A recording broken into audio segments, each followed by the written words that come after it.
Hi friends, అందరూ ఎలా ఉన్నారు? బాగున్నారా? నేను బాగున్నాను friends. Wish you happy Sankranti. So ఇవాళ మెంతికూర పెట్టుకున్నాను. నేను ఒక్కదాన్ని చేయాలి కదా, చాలా డిపెండెన్స్ కానీ అసిస్టెంట్స్ అయితే తీసుకుంటున్నాను, కానీ అన్ని నేనే చేయాలి కదా. సో ఒక్క చేత్తో చేస్తాను, ఏమనుకోవద్దు. సో నేను పప్పు వేయించి పెట్టేసుకున్నాను, కందిపప్పు, మెంతికూర పప్పు చేస్తున్నాను. సో ఎవరినైనా అడగాలంటే నాకు చాలా ఇబ్బందిగా ఉంటుంది. ఫస్ట్ ఆఫ్ ఆల్ మన ఆడవాళ్ళం బాగా ఎక్కువ పనులు చేసేవాళ్ళం, ఒకళ్ళ మీద డిపెండెన్స్ అవ్వాలంటే చాలా చాలా ఇబ్బందిగా ఉంటుంది, అది మీకు అందరికీ తెలుసు. సో నేను పప్పు బాగా వేయించి పెట్టేసుకున్నాను, కందిపప్పు. సో తగినంత మెంతికూర కూడా వేసుకున్నాను, ఒక 3 కట్టలు మెంతికూర వేసుకున్నాను, పచ్చిమిరపకాయలు వేసుకున్నాను, పసుపు వేసుకున్నాను, కారం వేసుకున్నాను. సో ఇదంతా కలిపి తగినన్ని నీళ్లు పోసేసుకున్నాను.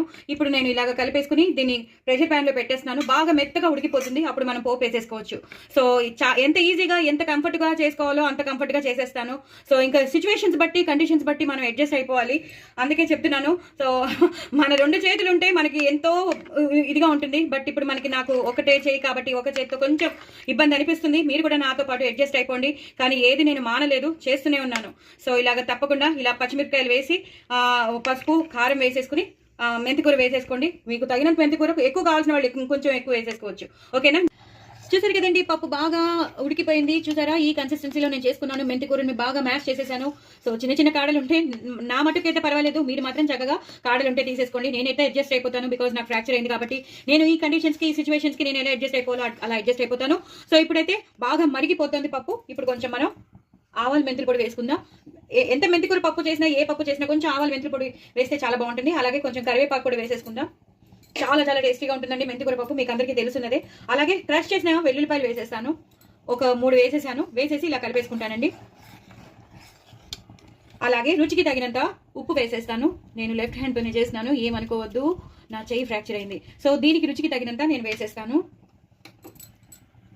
ఇప్పుడు ఇలా కలిపేసుకుంటాను. మీరు కూడా రుచికి తగినంత మీరు వేసేసుకోండి. నేను ఇందాక ఉడకబెట్టినప్పుడు కారం వేసాను కొంచెం, ఇప్పుడు నేను మళ్ళీ పోపులో వేస్తాను కాబట్టి ఇక్కడ కారం నేను వేయలేదు. ఇప్పుడు నేను పోపు వేసేసుకుంటానండి. ఆవాలు, జీలకర్ర, ఎండుమిరపకాయలు, అలాగే ఇంగువ. ఇంగువ లేనిదే అస్సలు బాగోదండి, ఏ పప్పు అయినా, సాంబార్ అయినా, రసమైనా అంతా ఇంగువతోనే ఉంటుంది. అలాగే నేను చెప్తాను కదా ఎప్పుడు కారం వేస్తానని, కారం వేసుకోండి, చాలా చాలా బాగుంటుంది. డాబా పప్పులాగే ఉంటుంది, డిటో టు డిటో. వేసుకుని లాస్ట్లో కొంచెం ఇలా కరివేపాకు వేసేసుకుంటే, ఇలా ఒక్కసారి అనేసుకుంటే వెళ్తాయండి, జాగ్రత్త. ఇప్పుడు నేను దీంట్లోకి ట్రాన్స్ఫర్ చేసేస్తాను. మొత్తం ఈ పోపుని ట్రాన్స్ఫర్ చేసేసుకోవాలండి. ఇలా ఒకసారి కలిపేసుకోవాలి. టేస్ట్ మాత్రం అద్దరిపోతుంది. మెంతికూర పప్పు చాలా చాలా బాగుంటుంది, చపాతీలో బాగుంటుంది, అన్నంలో బాగుంటుంది, వేడివేడి అన్నంలో నెయ్యి వేసుకుని అప్పడాలు నంచుకుంటే సూపర్ ఉంటుంది. చూసారు కదా నేను ఎన్ని వెల్లుల్లిపాయలు వేసుకున్నాను, అద్దరిపోతుంది. లాస్ట్లో మాత్రం కొత్తిమీరతో గార్నిష్ చేసుకోండి. నేను ఇలా వేస్తున్నాను, ఏమనుకోవద్దు. మీరు చక్కగా నైస్గా ఫైన్గా కట్ చేసుకుని వేసేసుకోండి. అయిపోయిందండి పప్పు. అండి